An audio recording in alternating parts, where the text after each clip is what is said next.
Atau di Quran Firaun. Ibu kenal Firaun? Ayo bilang kenal. Langsung saya berhenti pengajiannya. Ada ibu yang angguk, mohon Pak. Aduh. Firaun itu bukan nama asli, gelar. Faraoh, gelar pemimpin tertinggi di Mesir pada waktu itu. Raja. Maksudnya apa? Kalau diberi kedudukan tinggi, hati-hati akan ada potensi-potensi penyimpangan. Harus paham orang sekitaran, mitigasikan siapa orang terdekat, siapa yang membisikkan, kalimat apa yang diberikan. Korun bukan nama asli. Ya. Koroh asalnya, yang punya harta banyak seperti sebenua.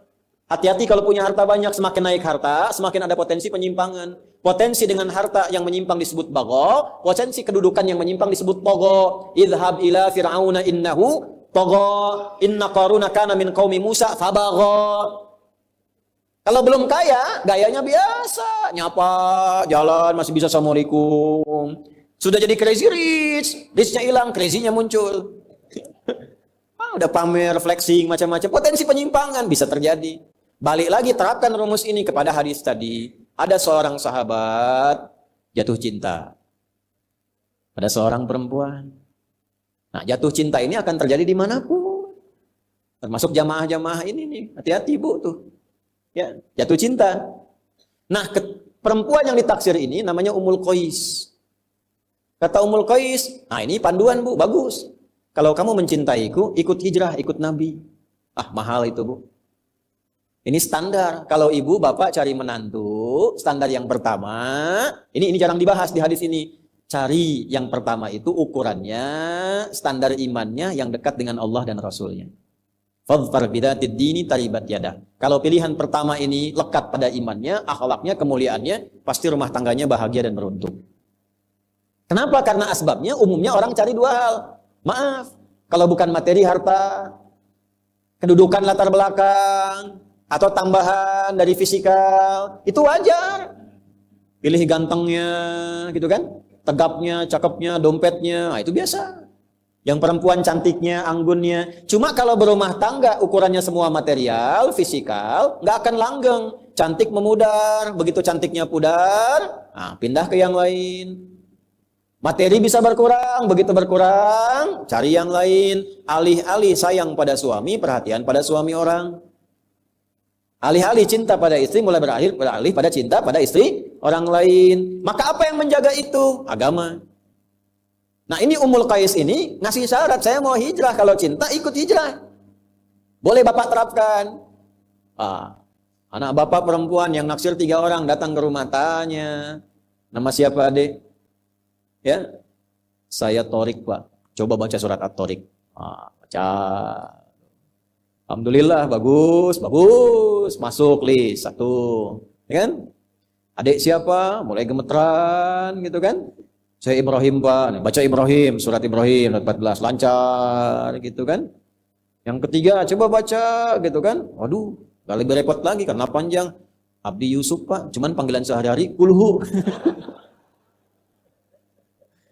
Apa-apa, sekarang mulai marak tuh, mau nikah hafal Ar-Rahman dulu gitu kan? Walaupun namanya Asep, hafalannya Ar-Rahman. Gak apa-apa itu buat ngejaga. Cek, lihat sholatnya, lihat agamanya. Apalagi musim-musim seperti sekarang. Ya, yang kadang-kadang untuk nikah, masuk Islam hanya sekedar masuk buat nikah. Cek kepastiannya. Nah ini, yang pertama ini jarang dibahas nih kajian 1 ini.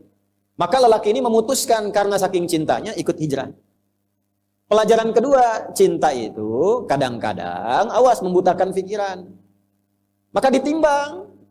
Jangan sampai nekat karena cinta orang tua dilanggar. Hati-hati itu. Diukur dulu, ini ukuran ikutnya benar enggak? Hijrahnya dengan siapa? Dengan Nabi Muhammad SAW. Oh pasti benar, pasti baik, pasti bagus. Ya kan? Tapi tiba-tiba anak ibu perempuan ikut laki-laki, nggak jelas ikutnya kemana, tinggalkan orang tuanya. Kita hijrah, bukan hijrah itu mah diculik.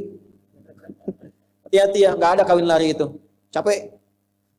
Di mana-mana kawin tuh duduk, diam, ya. Penghulu kawin lari, capek. Gimana bisa lari itu sambil nikah sambil lari? Ya. Jangan sampai dilanggar. Yang rawat bapaknya, yang rawat ibunya, uangnya habis. Taat pada ibunya nggak ada, pada bapaknya tertinggal. Kok tiba-tiba bisa taat pada orang baru dikenal, akad aja belum? Oh, hati-hati. Dulu. Kalau mau nikah itu, laki-laki datang. Ketemu bapaknya. Setelah ditanya semua macam-macam, nanti diberikan 40 hari waktu. Ini mematangkan diri, yang perempuan diajarkan oleh ibunya. Dalam masa menunggu itu si perempuan dikasih daun pacar. Kalau sekarang hina itu. Nah, proses menunggu itu disebut pacaran namanya. Ya. Proses menunggu disebut pacaran karena si perempuan dikasih daun pacar menunggu 40 hari sampai matang, diajarin sama ibunya.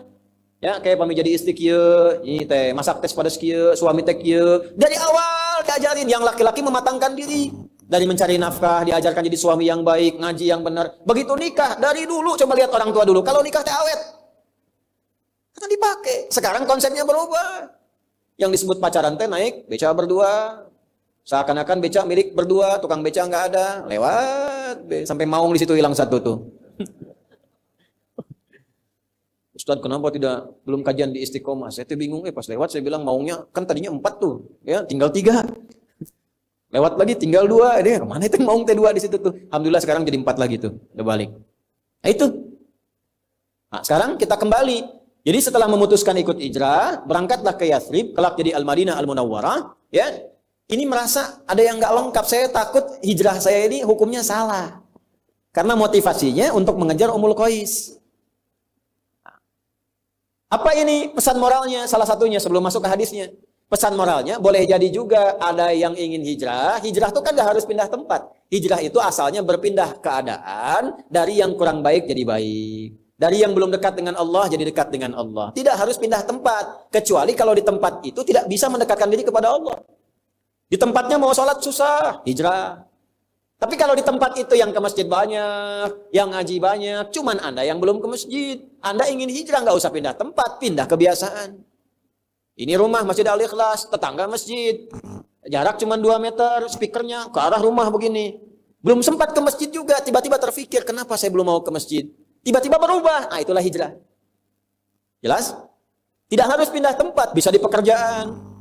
Ya, di pekerjaan Anda sulit untuk bisa menunaikan sholat. Mohon maaf, mau sholat susah, apalagi mau ngaji. Ya, sedangkan rezeki Allah sudah atur, pasti diberi. Catat tuh konsep itu. Tolong tanamkan pada jiwa kita. Kita itu rukun iman ada 6. 1 sampai 5 sering lulus. Yang ke-6 sering gagal. 6 itu kodo dan kodar. Di antara kodo dan kodar itu rizki. Rizki kita itu diatur. Pasti diberikan kalau mau bergerak. Jadi prinsipnya kerja dimanapun rizki pasti datang. Ya. Jadi kenapa harus memilih tempat pekerjaan yang menjauhkan seseorang dari Allah? Sok pilih mana? Gaji 100 juta tapi nggak bisa sholat. Atau gaji 1 juta bisa sholat. Tidak ada pilihan ketiga. 2 ini aja. Oh, pilih mana? Nah, mudah kan? Ya, karena wajahnya udah kelihatan 100 juta sholat gitu. Sekarang ada orang milih jaga toko, gaji nggak seberapa, tapi nggak sholat. Jumatan nggak sempat, 5 waktu dibatasi. Dan dia yakin yang ngasih rezeki Allah, tapi ninggalkan Allah. Ini nggak bisa jadi calon menantu, Bu. Allah aja dia tinggalin, apalagi anak ibu. Bikin status tuh. Jadi kalau ada anak menantu datang ke rumah calon, ditanya nggak sholat, tanya balik. Kamu Allah aja kamu tinggalin, apalagi anak saya. Gitu. Ya? Nah ini, orang ini merasa bersalah. Saya takutnya hijrahnya nggak tulus mengikuti Nabi, tapi karena ngejar Ummul Qais. Dikonsultasikanlah kepada Nabi. Itu sahabat tuh saking dalamnya pengetahuan tentang keimanan, sampai konsultasi. Maka datanglah beliau kepada Nabi sallallahu alaihi wasallam menanyakan, ya Nabi, status hijrah saya bagaimana? Saya hijrah saking cintanya dengan Ummul Qais, saya ikuti hijrah ini. Apakah hijrah saya sah? Nah, kurang lebih begitu. Sama dengan motif yang kesini. Judulnya ngaji, padahal ngincer ibunya si Siti itu. Ya, padahal ngincer si Fulana. Atau ngincer sarapan gitu kan. Atau ngincer peluang yang lain. Nah, itu masih kehitung ngaji, atau setengah pahala, atau pindah itu. Mesti ada kepastian. Ya kan peluang itu bisa dibaca dimanapun. Apakah semua yang ngaji itu nanti semuanya sama ngaji? Kan kadang-kadang ada yang jualan. Nah hukum orang jualan di tempat orang ngaji statusnya gimana? Dapat ngajinya nggak pahalanya? Kalau dengar ngaji itu sambil jualan dapat nggak tuh pahala ngajinya? Atau cuma dihitung jualannya saja? Inilah hadis yang mengatur tentang hukum demikian. Hukum haji ada yang jualan. Yang jualan depan Masjid Nabawi bagaimana? Ini saya mumpung ingat ya Pak Kasdam, izin ya. Nanti bulan depan kalau kajian, yang persit itu, UMKM-nya, itu tolong di depan tuh, dibikin stand. Ya, jamaah nanti beli itu hidupkan, supaya hidup. Ya, yang persit-persit kan ada UMKM tuh, yang bikin kue, bikin makanan, itu sampingkan, jadi sarapan bareng di situ. Ya, hidup. Jadi suasananya betul-betul manunggal sama, nyatu. Itu yang diajarkan Nabi dulu begitu. Ya, makanya Abu Darda bikin warung itu depan Masjid Nabawi. Tapi waktunya sholat, sholat. Setelah itu baru jualan. Kan indah ya, jualan nasi uduk. Nah, ngaji dulu, begitu selesai baru jualan. Ya, ini balik nih. Bagaimana hukumnya seperti itu? Maka keluarlah kalimat Nabi yang tadi kita bacakan secara bersanad. Maka Nabi komennya begini. Qala Rasulullah sallallahu alaihi wasallam, "Innamal a'malu binniyat." Saya bahas sedikit-sedikit. Innama adatul hasri li hasril hukmi 'alal madhkuri. Innama huruf pembatas untuk membatasi hukum pada yang disebutkan saja. Jadi ini rumus ya, ini mahal nih kuncinya, ngajinya agak mahal. Kalau baca Quran, baca hadis ada innama di awalnya. Maka hukumnya terbatas pada yang disebutkan saja. Nggak boleh keluar dari yang disebutkan. Contoh gini, zakat itu dikeluarkan pada berapa golongan? 8. Ada di mana? Surah ke-9. Ayat berapa? Ayat ke-60. Itu dibuka dengan innama shadaqatu. Cara menerjemahkannya, zakat itu hanya boleh dikeluarkan pada golongan berikut.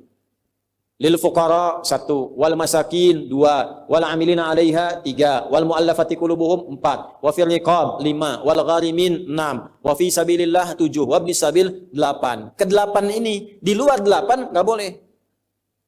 Yatim disebut nggak tadi? Tidak, karena tidak disebut boleh nggak terima zakat? Belum tentu. Kalau yatimnya fakir, boleh. Yatimnya miskin, boleh. Bill Gates punya anak, yatim, terima zakat nggak? Enggak, bapaknya orang kaya. Ya kan? Tapi kalau punya sifat yang tadi, boleh diberikan. Tapi infak boleh terima. Infak itu tidak harus uang. Teman Anda kaya, orang paling kaya sekota Bandung, muslim, meninggal bapaknya, yatim anaknya, sahabat Anda, tidak dikasih zakat, tapi infak boleh. Tahu anak itu senang mainan, ada robot-robotan, belikan itu sebagai infak penyambung persahabatan dengan bapaknya. Ada di mana ayatnya? Quran surah 2, ayat berapa? 215. Bagaimana bunyinya? Yas'alunaka madza yunfiqun. Mereka konsultasi pada Muhammad, kalau mau infak bagaimana? Qul ma anfaqtum min khair. Katakan kalau mau infak cari yang terbaik. Untuk 5 golongan, 1 lil walidain orang tua, 2 wal aqrabin kerabat, 3 wal yatama, masuk di sini anak yatim. 4 wal masakin orang miskin, 5 wabnis sabil dalam perjalanan sulit. Paham sampai sini? Ini innama, enggak boleh keluar dari 8 tadi. Hadis yang disampaikan oleh Nabi diikat dengan innama, artinya hukumnya terbatas. Innamal a'malu, semua perilaku, perbuatan itu, baik Anda hijrah, atau Anda makan, Anda minum, Anda kerja, Anda nulis, apapun pekerjaan Anda, mau di militer, di birokrasi, mau ngajar, termasuk ustadz yang ceramah, kiai yang berfatwa, habib yang mengajar, semua perbuatan itu dihukumi benar tidaknya, berpahala tidaknya, jadi ibadah atau rutinitas, bin niat, bergantung pada niat.